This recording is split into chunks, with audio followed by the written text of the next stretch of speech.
ব্যর্থতা কোনো অন্তিম নয়, এটি কেবল শুরু। ব্যর্থ হলেই যে আপনি হেরে গেলেন তা কিন্তু নয়। ব্যর্থ হওয়ার পরে আরেকবার চেষ্টা করুন।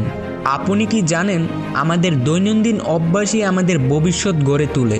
আসুন কিছু গুরুত্বপূর্ণ অভ্যাস সম্পর্কে জানি, যা আপনাকে সাফল্যের দিকে এগিয়ে নিয়ে যাবে। প্রতিদিন সকালে 15 মিনিট সময় নিয়ে নিজের মানসিক এবং শারীরিক সুস্থতার জন্য ধ্যান করুন।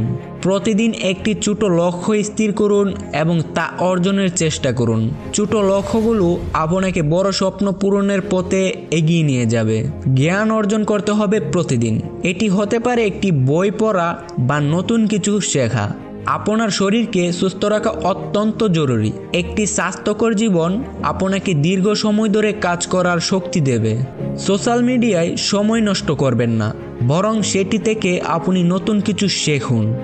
সাফল্যের জন্য সবচেয়ে গুরুত্বপূর্ণ দুটি গুণ হল ধৈর্য এবং পজিটিভ মানসিকতা। প্রতিটি সাফল্যের পেছনে বছরের পর বছর কঠোর পরিশ্রম লুকিয়ে থাকে। যদি আপনি ধৈর্য না রাখতে পারেন, তাহলে আপনি আপনার লক্ষ্যে পৌঁছাতে পারবেন না। আপনি যদি বিশ্বাস করেন যে আপনি পারবেন, তবে সেটি সম্ভব। নেগেটিভ চিন্তা আপনার আত্মবিশ্বাসকে কেড়ে নেয়। তাই প্রতিদিন নিজেকে বলুন, আমি পারবো। সাফল্যের আসল সৌন্দর্য হলো এটি অন্যদের জন্য পথ দেখায়। আপনি যখন সফল হবেন, তখন আপনার অভিজ্ঞতা অন্যদের অনুপ্রাণিত করবে। তাই নিজের লক্ষ্য পূরণ করার পাশাপাশি অন্যদেরও সাহায্য করুন। এটি খুবই গুরুত্বপূর্ণ। আপনি এই বিষয়ে হিংসে করবেন না যে আপনি যা শিখেছেন তা আপনি যদি অন্যকে শেখান, তাহলে সে বড় হয়ে যাবে। এটি একটি ভুল ধারণা। আপনি যা শিখেছেন তা যদি অন্যকে শেখান, তাহলে আপনি এর থেকেও আরো ভালো কিছু শিখতে পারবেন।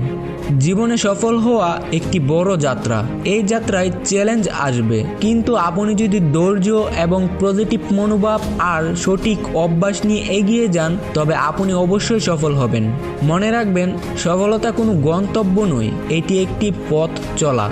এই ভিডিওটি যদি আপনাকে একটু উপকৃত করে থাকে, তাহলে একটি লাইক এবং শেয়ার করবেন। আর এর পাশাপাশি সাবস্ক্রাইব করতে ভুলবেন না। আপনার মতামত জানাতে কমেন্ট বক্সে কমেন্ট করুন।